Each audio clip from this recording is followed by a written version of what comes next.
When Emperor Alexander II's body arrived at the Peter and Paul fortress, his right hand was missing. The official story claims terrorists blew the limb off with a bomb on March 1, 1881. However, deep inside the secret KGB archives, declassified only in 2020, lies a document stamped Top Secret. It claims the Tsar's right arm was severed while he was still alive, and it didn't happen at the Catherine Canal on the day of his assassination. It happened 14 years earlier, inside the office of Finance Minister Mikhail Rothschilds, the very moment the Emperor signed the Alaska sale documents with a trembling left hand. Do you honestly believe that's a coincidence? If so, then explain this. Why is there not a single document in the American archives regarding the Alaska deal signed by Alexander II himself? Why were the papers signed exclusively by Ambassador Edward Stockel? And why, immediately after the treaty was signed in March 67, did the Emperor suddenly fall victim to a mysterious illness, disappearing from the public eye for 3 full months? Over 100,000 people already know the truth, yet the authorities continue to hide the most critical detail: who Alaska was actually sold to, and the true power standing behind the buyer we've been told to believe in. The official narrative is a lie. $7.2 million for a peninsula half the size of Europe. Even for the 19th century, that wasn't a price, it was a mockery. For comparison, in 1841, the Americans bought Fort Ross in California from us for $30,000. Here, we have a territory 240 times larger, yet sold for a sum that barely reflects that scale in value. The math simply doesn't add up, but something else does. During the same years, a shadowy European company was buying up gold mines across the Russian Empire. They paid 10 times the market value, in cash, in gold, asking no questions. By 1867, this entity controlled 70% of Russian gold production, and then, suddenly, they vanished into thin air. Is that a coincidence? Look at the dates. The Alaska Sale Treaty was signed on March 30th, 1867. On that very same day, this mysterious European company finalized the purchase of the last Russian mines in Siberia. 1 week later, identical articles appeared simultaneously in newspapers across London, Paris, and Vienna, praising the wise policy of the Russian Emperor for shedding useless northern lands. Who coordinated this global media campaign? Who knew about the deal in advance? And most importantly, why were European financiers celebrating the sale of Russian land to the Americans? Because the Americans were just a front. Declassified KGB files contain a transcript of a conversation between Alexander II and Interior Minister Pyotr Valuev from March 21, 1867, just 9 days before the treaty was signed.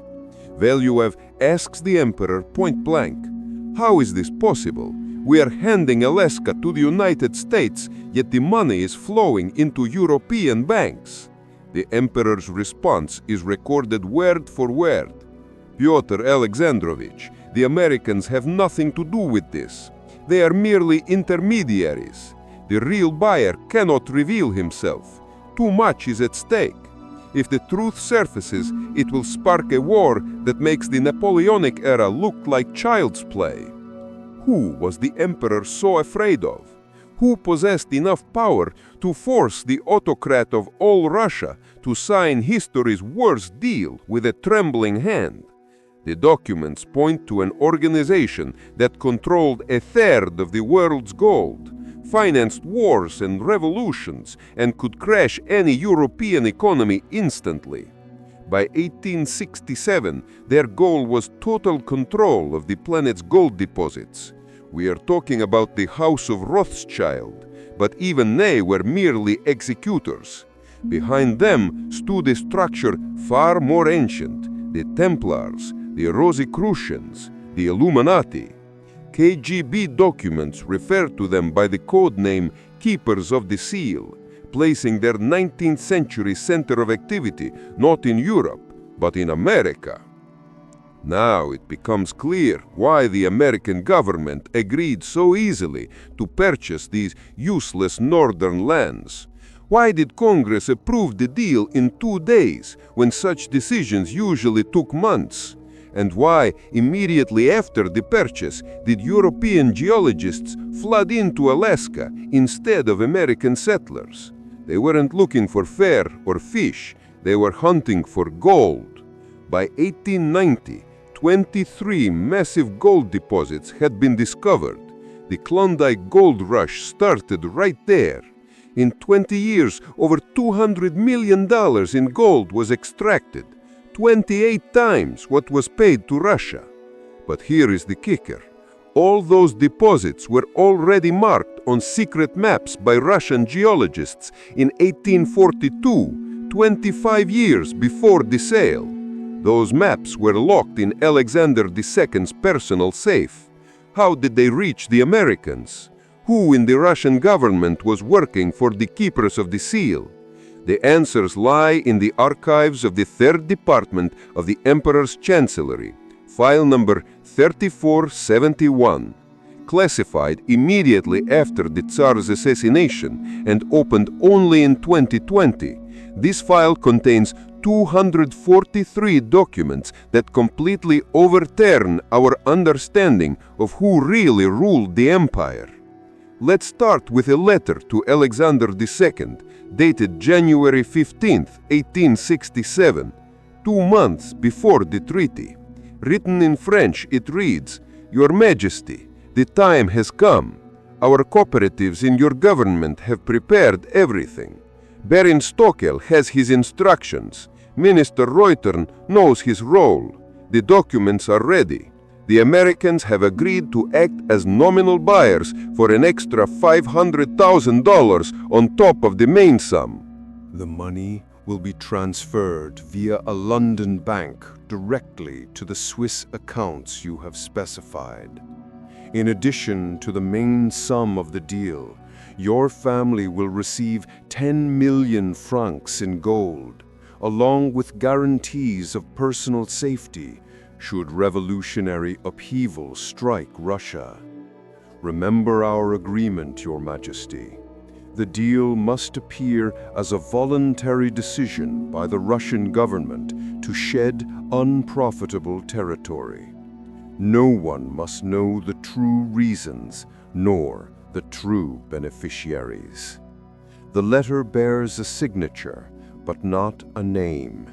It is signed with a symbol, an 8-pointed star with the Latin letter M at its center. This same sigil appears in the files of the 3rd section in 18 other cases between 1852 and 1881. It is always found in connection with major financial transactions of the government and always linked to the transfer of state secrets to unknown parties. Who stood behind this mark? Experts from the Russian Academy of Sciences, having studied the declassified documents, reached a sensational conclusion. The symbol belonged to the secret Masonic lodge Morning Star, which had been operating in St. Petersburg since 1847. Officially, the lodge was engaged in philosophical research and charity. Unofficially, it coordinated the activities of European financiers within the Russian Empire. The membership roster is telling. Finance Minister Mikhail Reutern, Ambassador to the United States Edward Steckel, State Bank Manager Yevgeny Lomansky, and 17 other high-ranking imperial officials. In other words, every single person directly involved in planning and executing the Alaska deal. Coincidence? Hardly. But the most striking revelation came later. In 2019, during the restoration of a mansion on the Moika River, the archives of the Morning Star Lodge were discovered.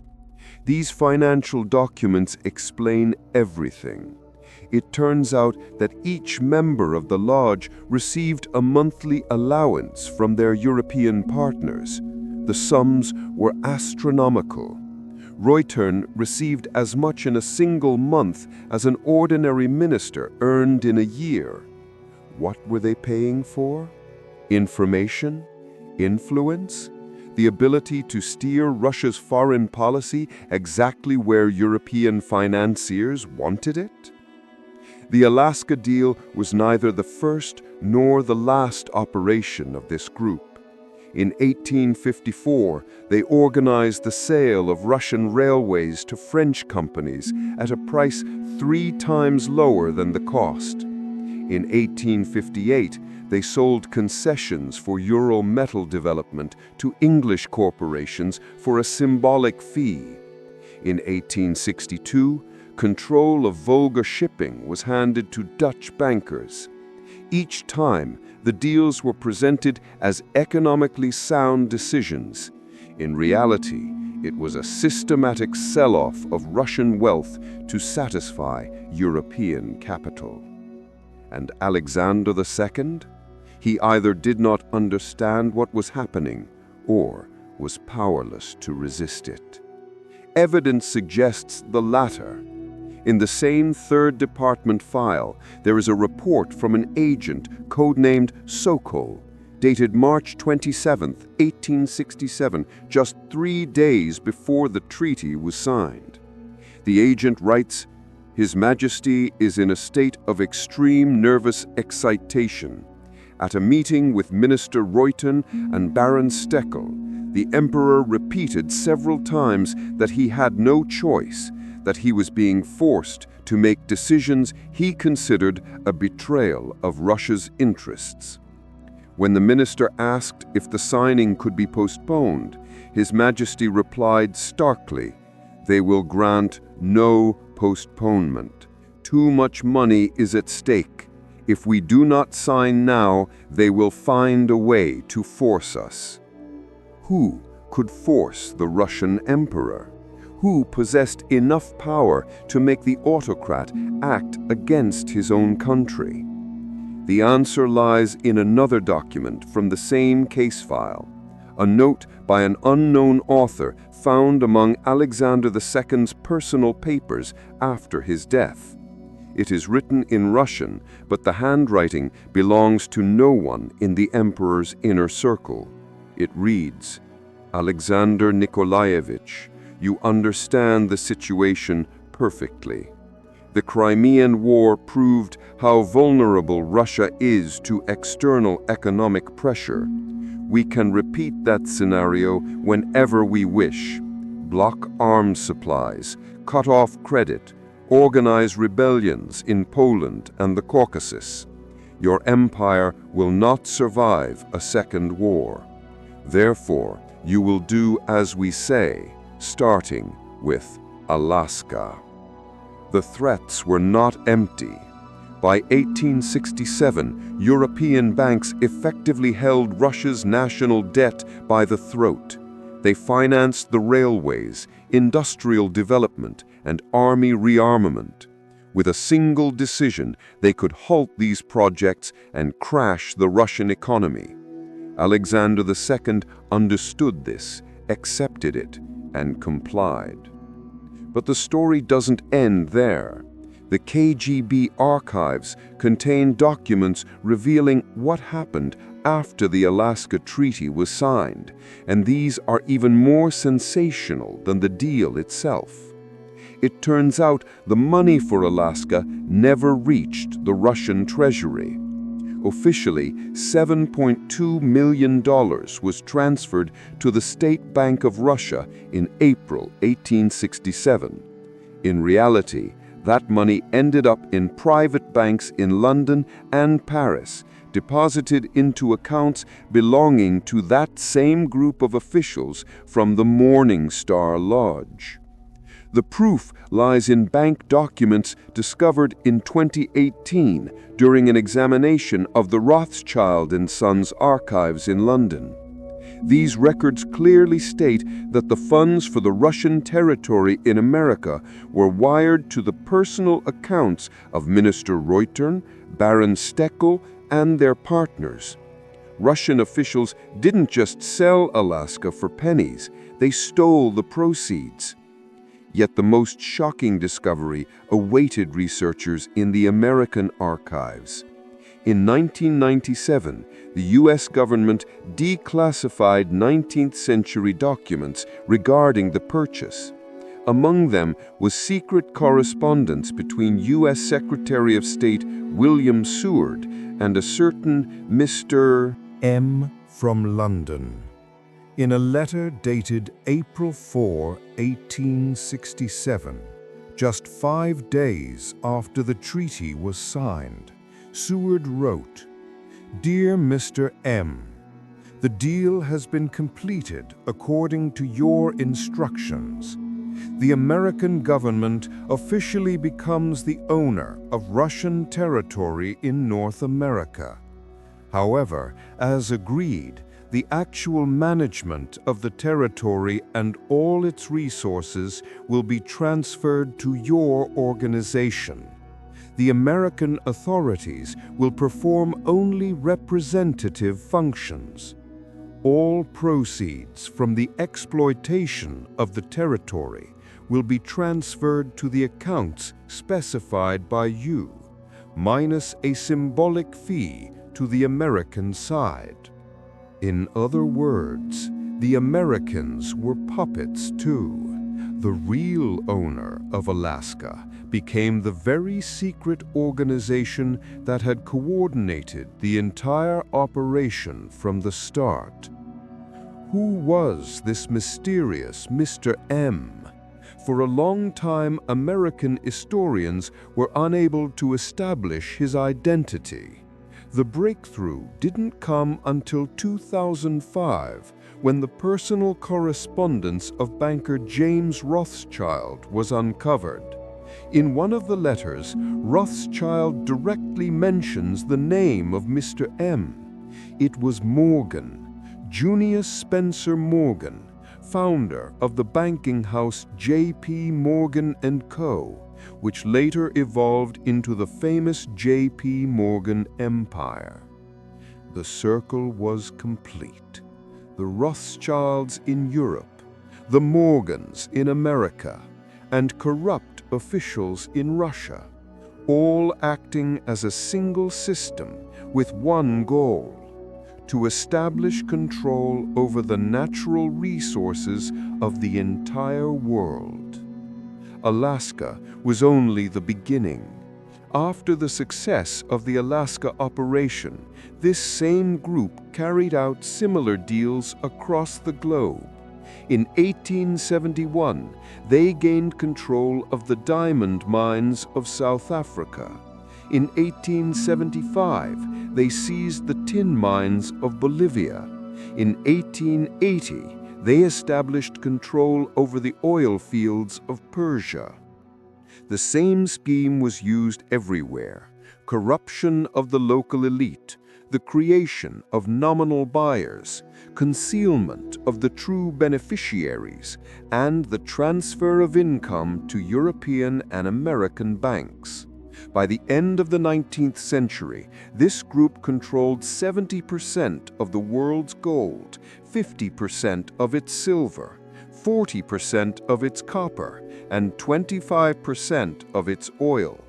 They could dictate prices on commodity markets, finance wars, and overthrow governments at will. But let's return to the land itself. What actually happened in the sold territory in 1867? The official story tells of the peaceful development of the land by American settlers, the gold rush, and gradual progress. The truth was very different. Immediately after the purchase, it was not American farmers or gold prospectors who arrived in Alaska, but European military engineers, geologists, and managers.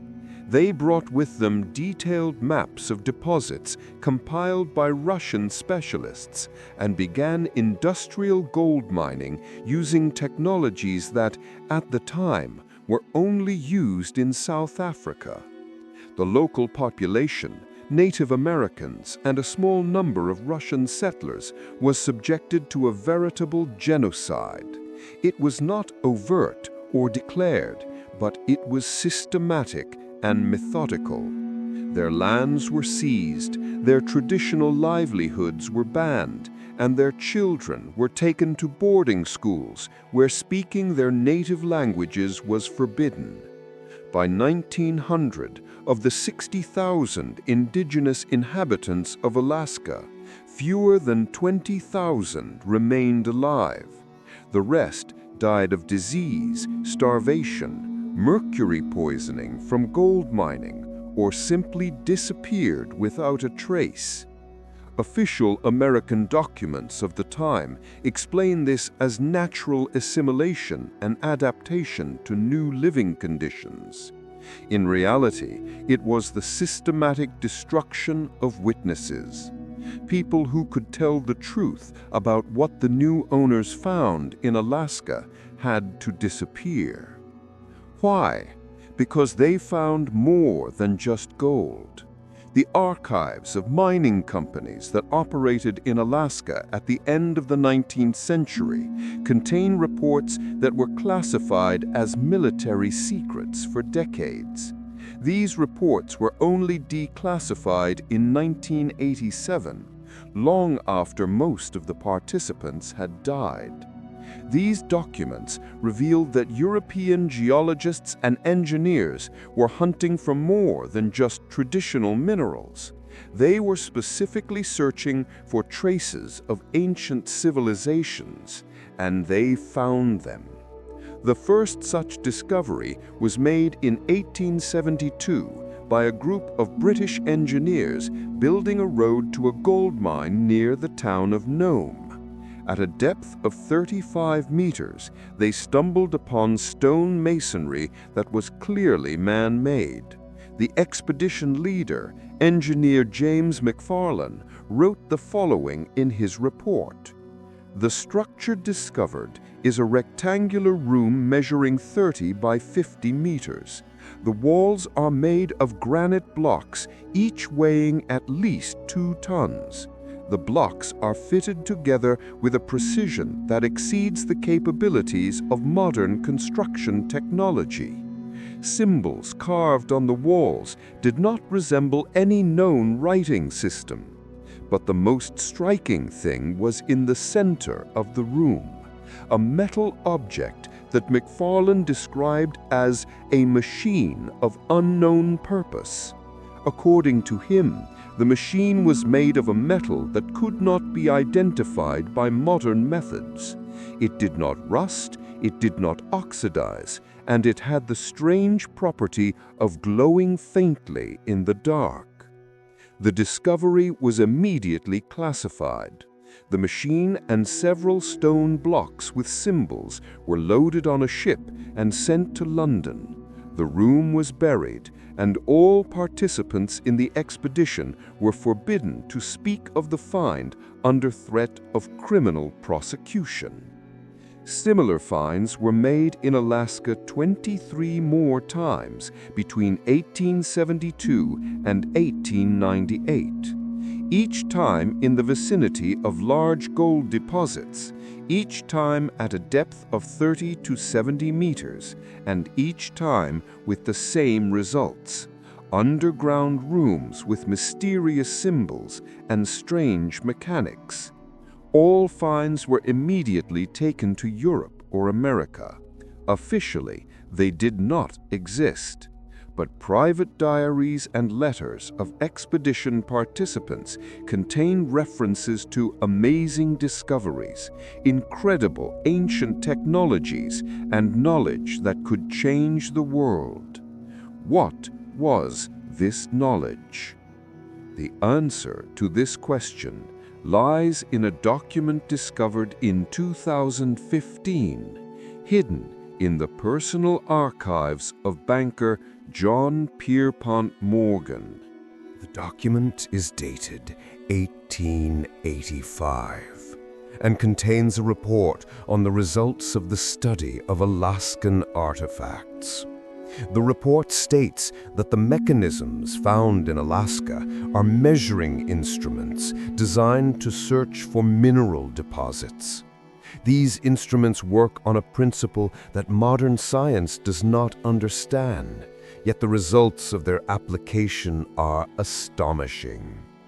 With their help, it is possible to determine the exact location of deposits at a depth of up to 500 meters underground. Moreover, stone tablets containing maps were found in the underground rooms, marking the locations of large deposits not only in Alaska, but throughout North America and even other continents. Using these maps, the group of bankers and industrialists behind the purchase of Alaska discovered 70% of all major gold, silver, and copper deposits in the Western Hemisphere over the next 30 years. Was this a coincidence, or the result of ancient technologies unearthed in the Alaskan underground? Official science denies the possibility of highly developed civilizations existing in prehistoric times, but the facts speak otherwise, and these facts are carefully hidden from the general public. Why?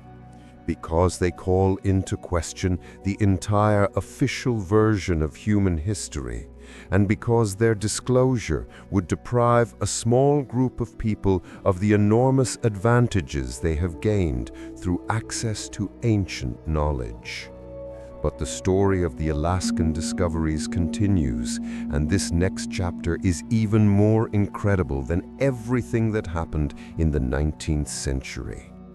In 1942, in the midst of World War II, Soviet intelligence received information that the Germans had organized a secret expedition to Alaska. Officially, the expedition was engaged in meteorological observations. In reality, German scientists were hunting for the very same underground structures that the Americans had found and classified since the end of the 19th century. The Soviet command decided to send its own expedition to Alaska. Formally, it operated within the framework of the Lend-Lease program and was engaged in geological surveys for the needs of the military industry. Informally, Soviet specialists were trying to beat the Germans in the race for ancient technologies. Colonel Georgy Balashov, a graduate of the Mining Institute and an experienced geologist, was appointed head of the Soviet expedition. The group included 12 other specialists, mining engineers, archaeologists, and linguists. All of them had access to state secrets and signed non-disclosure agreements regarding the expedition's true objectives. The expedition landed in Alaska in July 1942. Using captured German maps and data from the U.S. Geological Survey, Soviet specialists spent 3 months surveying the areas most likely to contain ancient structures, and they found them. Balashov's personal diary, which is kept in the SVR archives and was partially declassified in 2010, describes this discovery in detail. On September 23, 1942, the group discovered the entrance to an underground complex in the Brooks Range area. The entrance is hidden under a pile of rocks that apparently collapsed many centuries ago, Balashov wrote. After clearing the passage, we discovered a tunnel carved into the rock. The tunnel descends at an angle of 30 degrees to a depth of about 100 meters. The underground complex turned out to be much larger than the individual rooms found by the Americans in the 19th century. According to Balashev's description, it was a vast system of halls and corridors carved into the bedrock and lined with stone blocks.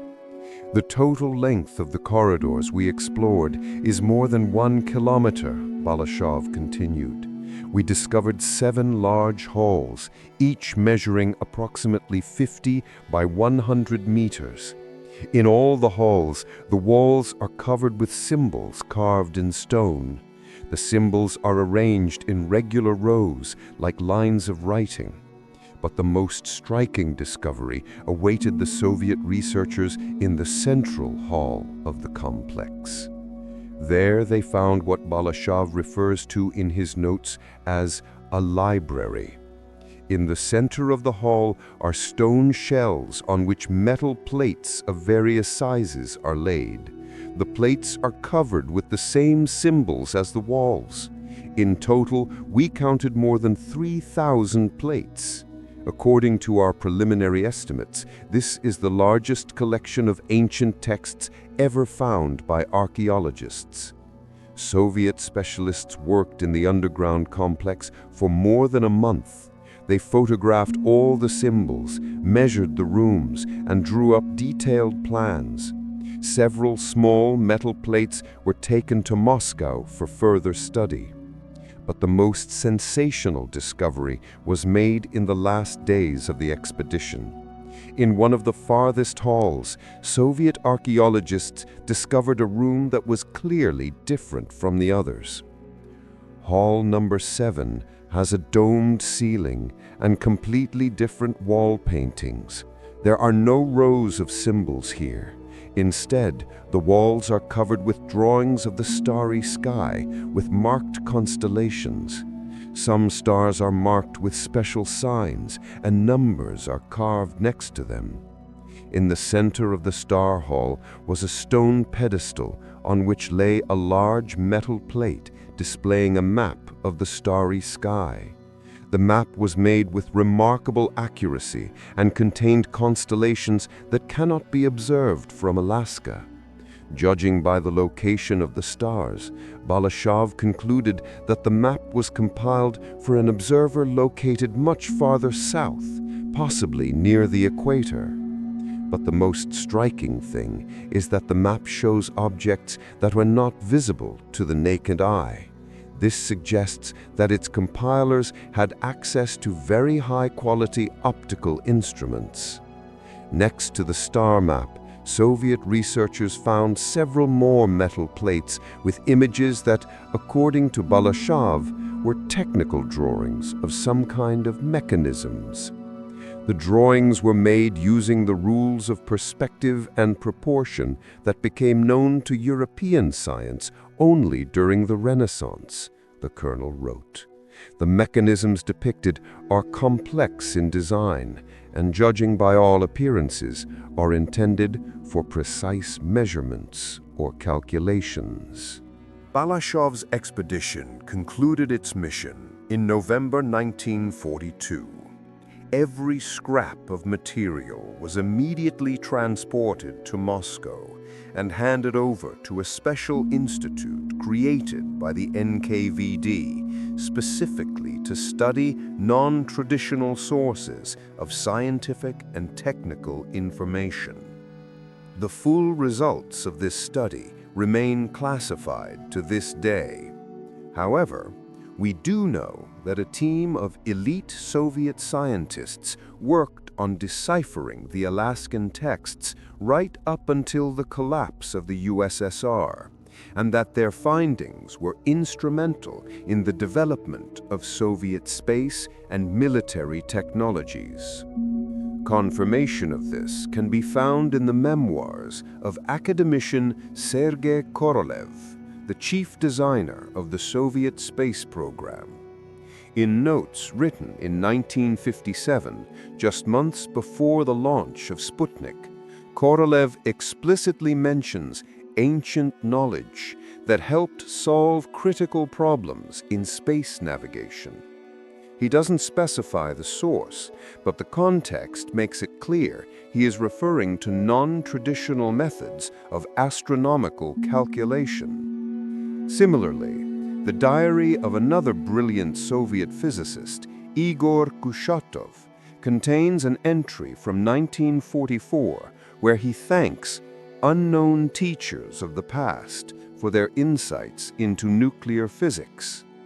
It turns out that the ancient technologies unearthed in Alaska helped transform the Soviet Union into a space and nuclear superpower. It sounds incredible, but the facts speak for themselves. But that is not all. The biggest revelation awaited researchers in the 1980s, once computer image processing became available. In 1984, a group of Soviet mathematicians, led by academician Andrei Kolmogorov, conducted a computer analysis of the symbols found in the Alaskan underground. The results exceeded all expectations. It turned out that the symbols were not merely letters, but a complex mathematical system. Each sign held a specific numerical value, and combinations of these signs formed formulas describing physical processes. We are dealing with a level of mathematics that significantly exceeds our own, Kolmogorov wrote in his report. The ancient authors of these texts understood laws we are only just beginning to discover. Among the deciphered formulas were equations describing the behavior of elementary particles, the structure of the atomic nucleus, and the mechanics of motion within gravitational fields, areas of physics that European science only began to develop in the 20th century. But the most striking detail is that the Alaskan texts contained formulas describing physical processes that modern science still does not understand. These include methods to control gravity, ways to harness energy from a vacuum, and technologies for transmitting information instantaneously over any distance without the use of electromagnetic waves. If these technologies actually work, their owners would gain godlike advantages in every sector, from transport and communications to energy and warfare. And perhaps it is these very technologies that explain why a small circle of bankers and industrialists, those who gained early access to the Alaskan discoveries, were able to establish total control over the global economy. After all, what is the modern financial system? At its core, it is simply a method of managing information about the distribution of resources. If you possess technology for the instantaneous transmission of information and the accurate prediction of future events, you can manipulate any market and reap unimaginable profits. This is exactly what has been happening for the past 150 years. The Rothschild, Morgan, and Rockefeller families used the ancient knowledge obtained in Alaska to build a global financial empire. They always knew where to look for minerals, which technologies would be in demand next, and what political events would unfold in any given country. They used this knowledge not for the betterment of humanity, but to establish their own dominion over the world. Need proof? Just look at the history of the world's largest corporations. Almost all of them were founded between 1870 and 1920, precisely the period when the Alaskan discoveries were being actively studied. From the very beginning, these corporations demonstrated an uncanny ability to predict the direction of scientific and technological progress. They invested in new technologies decades before those technologies went mainstream. They opened mines where other geologists saw no prospects. They made strategic decisions that seemed insane to their contemporaries, only to be revealed later as strokes of genius. How can this be explained? There is only one answer. The leaders of these corporations had access to information their competitors did not. Information about the laws of nature and society that official science had not yet discovered. This information came directly from the ancient texts found in the caves of Alaska. But the story does not end here. In fact, it is only just beginning, because the 21st century has brought new tools that allow us to take a fresh look at these old mysteries. In 2007, a group of independent researchers from different countries launched the Open Archaeology Project. Their goal was to decipher ancient texts using modern computer methods and artificial intelligence. The project participants managed to gain access to the photographs of Alaskan symbols taken by Balashev's Soviet expedition, and the results of their work were shocking. It turned out that the Alaskan texts contained not only mathematical and physical formulas, but also detailed instructions for their practical application. In other words, this was not just theoretical knowledge, these were technical manuals. Among the decoded instructions were blueprints for creating new materials with programmable properties, methods for treating diseases by directly influencing the genetic code, and technologies for creating artificial intelligence that far surpasses the human mind. Most terrifying of all, every single one of these technologies is based on principles that modern science is only now beginning to understand. Quantum mechanics, genetics, information theory. All of this was mastered by the authors of the Alaskan texts long before European scientists ever discovered the first law of nature. Who were these authors? Representatives of a highly developed Earth civilization that existed in the distant past, or did their knowledge originate from the stars? Participants in the Open Archaeology Project lean toward the extraterrestrial explanation, and they have solid grounds for doing so. The reality is that among the Alaskan texts, researchers found descriptions of astronomical objects that are impossible to observe from Earth. We are talking about planets in foreign star systems, the detailed structure of distant galaxies, and cosmic phenomena that modern astronomy has only recently discovered with the help of advanced orbital telescopes. How could ancient authors have known this? Only if they were space travelers themselves or had received information from those who were. Moreover, the Alaskan texts contain detailed star charts compiled with a precision that exceeds the capabilities of our modern instruments. These maps mark objects that official astronomy has not yet even discovered. If these charts are accurate, they could serve as a guide for humanity's future space expeditions. In other words, these ancient texts contain not only knowledge about the past, but also a roadmap for the future development of civilization. That is why access to the Alaskan finds is still strictly limited. Those who control this knowledge gain enormous advantages, not only in economics and politics, but in determining the direction of the entire human species. And they have no intention of sharing these advantages with anyone.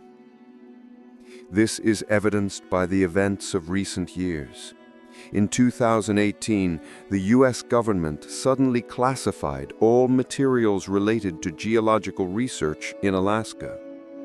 The official excuse was to protect the commercial interests of mining companies. The unofficial reason was the fear that independent researchers would gain access to information about these ancient finds. In that same year, the Russian government banned the publication of materials from the KGB archives relating to archaeological research in foreign countries, and Chinese authorities blocked access to the results of the Open Archaeology Project. Why did the governments of rival nations react so synchronously to suppress the information about the Alaskan discoveries?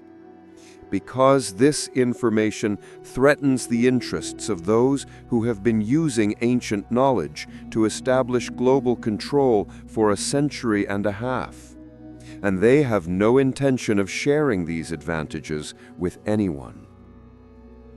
But the story continues. Perhaps the high-level meetings between world leaders regarding the Arctic region were connected precisely to these ancient secrets. They were likely discussing not just current political issues, but problems that will determine the future of all humanity. After all, what is Alaska today? It is not just a U.S. state with rich natural resources. It is the key to the secrets of the past and the technologies of the future. It is a place where knowledge capable of changing the fate of civilization is hidden. Perhaps the era of secrecy is coming to an end. Perhaps humanity will finally gain access to the knowledge that has remained the preserve of a select few. Or perhaps we are on the verge of even greater upheavals, because those who control ancient technologies are not going to voluntarily relinquish their dominance. In any case, one thing is certain. The sale of Alaska in 1867 was not just a commercial transaction. It was an operation to seize the keys to humanity's future. We are still feeling the consequences of that operation today. Every time you see news about sudden mineral discoveries, breakthroughs in high technology, or mysterious decisions by world leaders, remember Alaska. Remember that beneath the ice and snow of that distant land lie secrets that could explain many of the mysteries of the modern world. And remember that the history we are taught in schools and universities is only the tip of the iceberg. The real truth lies deeper, and it is much more surprising and frightening than what we are used to believing about our past. The comments often confirm our conclusions. Those who have lived long enough immediately understand the subtext. Information from closed archives is finally leaking to the general public. What was once known only to a narrow circle of those in power can no longer remain a secret. The younger generation might not grasp the gravity of this immediately, but you, who remember the days when the word classified truly meant something, you know the real truth. The reality turned out to be completely different from what we were taught. The story of the sale of Alaska is only the beginning. It is the surface of a deep ocean of secrets, conspiracies, ancient knowledge, and modern intrigues. A world in which, for a century and a half, a few families have determined the fates of billions of people, using technologies whose origins lie far beyond the bounds of official history. This world continues to exist right now, before our very eyes. Every important political decision, every major economic event, every scientific breakthrough is a link in a chain that stretches from the underground vaults of Alaska into the future of humanity. A time of great change is approaching, and perhaps very soon we will finally learn the truth about who really rules our world and where their power truly comes from.